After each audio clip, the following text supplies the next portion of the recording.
비슷한 시기에 어떤 영화 한 편이 개봉했는데 굉장히 사람들을 무섭게 만들었어요. 그 영화의 제목은 숨바꼭질. 나홀로 집에 있는 그 영화를 보시기엔 이제 많이 나이를 드셨어요. 2013년에 나왔던 영화입니다. 사실 이 영화에는 영화의 빅스타라고 하는 사람들은 등장하지 않아요.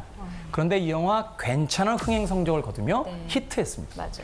영화의 줄거리 단순합니다. 어떤 정체를 알 수 없는 오토바이 헬멧을 쓴 한 사람이 누군가의 집에 들어와서 그 가족을 다 죽여요. 그리고 그 집에서 삽니다. 그러다가 누군가에 의해서 그것이 들통날 것처럼 위험해지면 또 다른 집에 가서 그 집 사람들을 다 죽이고 그 집에서 살아요. 이 영화는 어마어마하게 무서워요. 저는 한동안 택배 하시는 분들하고 엘리베이터를 같이 못 탔던 적이 있어요. 너무 무서워서 영화를 보고 나서. 제가 그분들을 비하하는 게 아니라 영화가 그만큼 굉장히 무섭다는 거예요. 그런데 이 영화가 인기, 탑 클래스의 영화 배우들도 아니고 영화의 내용이 그렇게 아름답지도 않고 제작비를 많이 들인 블록버스터도 아닌데 왜 히트했을까?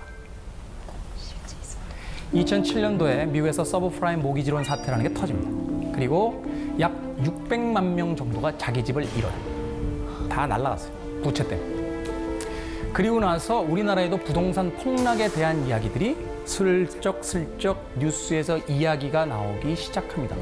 경제 상황이 안 좋아. 부동산 폭락할지 몰라. 자, 내가 살고 있는 대한민국 중산층의 내 집이라는 건 뭐냐면 아이들을 열심히 키우다가 아이들이 결혼할 때 되면 그 3억에서 1억을 빼서 큰아들, 둘째 딸 결혼시켜주고 2억을 가지고 시골에 가서 1억짜리 조그만 집을 하나 얻고 나머지 1억으로 어떻게든 노후에 생활할 수 있도록 만들어보는 거예요. 이런 거예요. 대한민국에서 집이라는 거. 그런데 끊임없이 고공행진할 줄 알았던 집값이 어느 날 폭락할지 모른다라는 뉴스를 듣게 되고 실제로 미국에서 그런 일이 벌어지고 일본에 예전에 예를 보니 그런 일이 있었고 무시무시한 거예요. 이건 나이가 젊은 친구들이 생각하는 것과는 또 다른 크기의 어마어마한 공포입니다. 그때 등장한 영화야. 오토바이 헬멧을 쓴 정체를 알 수 없는 누군가가 내 집에 들어와서 내 가족을 다 없애버리고 내 집을 뺏어버리는 거예요. 무서운 거예요. 우리 사회에 팽배해져 있는 여러 가지 공포 중에 하나가 바로 이런 거예요. 이걸 영화는 정확하게 보여줍니다. 미처 생각 못했지만 영화를 보는 순간 깨닫죠. 섬찟해. 맞아. 그래서 결국 2016년에 이 영화가 등장합니다. 부산행. 우리나라 영화계에서요. 좀비 영화는 안 된다고 했어요. 맞아. 한국의 좀비, 야 그게 말이 돼? 미국은 왠지 좀비가 있을 것 같아. 텍사스 저 산쪽 어디 가면 허름한 동굴 속에서 좀비들이 이렇게 돌아다니고 있을 것 같아요. 근데 한국에서 좀비 말이 돼 그게? 안 어울려. 63 빌딩하고 좀비가 어울리냐 그게? 막 이런 식이잖아요. 좀비 나오는 영화 망해. 근데 이 영화 어때요? 대박이다. 1000만이 넘어갔어요. 저 영화가 그렇게 공전의 히트를 기록하고 나서 저와 같이 체육관을 다니던 마동석 씨가 더 이상 나오지 않아요. 동서가 보고 싶다. 영화는 원인 모를 바이러스에 의해서 좀비로 변해버린 사람들이 부산을 향하고 있는 기차에서 보통 사람들을 공격하는 영화입니다. 근데 이 영화가 얼마나 리얼하게 보여졌냐면 야 영화를 보고 나니까 CG 정말 잘 만들었어. 좀비가 진짜 좀비들처럼 움직여. 막 이래요. 진짜 좀비가 있어요? 근데 뭘 진짜 좀비들처럼 움직여? 그럼 왜 우리는 이 좀비를 진짜라고 느끼게 됐을까? 2015년에 메르스 사태가 터집니다. 감염에 의해서 사망해. 원인은 알 수 없어요. 어디서 걸릴지. 부산행의 좀비는 바로 2015년에 메르스 사태를 겪고 난 우리의 불안을 정확하게 영화적으로 보여줍니다. 어디서 시작됐는지 모르겠어요.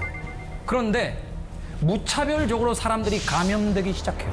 그리고 나를 공격합니다. 2015년에 어땠어요? 이렇게 사람들 많이 모였는데 기침만 콜록하면 맞아. 마스크. 이 영화 그거잖아요. 뭔가 좀 이상하다 싶으면 어떻게 해요? 열차 칸 다 닫아버려요. 결국 이 영화 속에서 마지막에 대립하는 건 좀비와 인간이 아니에요. 인간과 인간이 싸운단 말이에요. 극심한 불안과 공포, 불신에 의해서.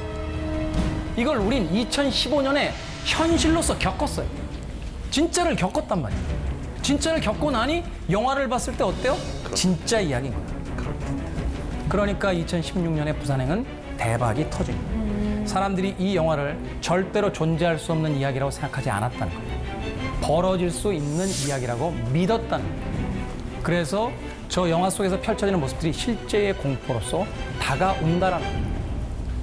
우리는 수많은 공포와 불안 속에서 살아가고 있습니다. 그런데 그 불안과 공포의 실체를 정확하게 알지 못해요. 우리가 두려워하는 것은 어쩌면 불안과 공포를 싸워서 이길 수 없다, 뭐 이런 패배감이 아니라 그것이 무엇인지 정확하게 모르기 때문은 아닐까 생각해 보게 되는 거예요. 우리가 겪고 있는 이 불안과 공포가 무엇인지 정확하게 이해하게 된다면 반드시 그 해결책을 찾아낼 겁니다. 제가 가장 좋아하는 이야기 중에 이런 이야기가 있어요. 평온한 바다는 노련한 뱃사람을 만들지 않는다. 우리 삶은 늘 삐걱삐걱거립니다. 우리 안에 있는 불안, 사회적 공포라는 건 어쩌면 심한 풍랑 같은 것일지도 몰라요. 어쩌면 실체가 없는 것일 수도 있고 어쩌면 진짜로 존재하는 것일 수도 있겠습니다. 하지만 분명한 것은 그 한 단계 한 단계를 거쳐갈 때마다 좀 더 노련한 뱃사공이 될 수 있다는 거예요. 고맙습니다.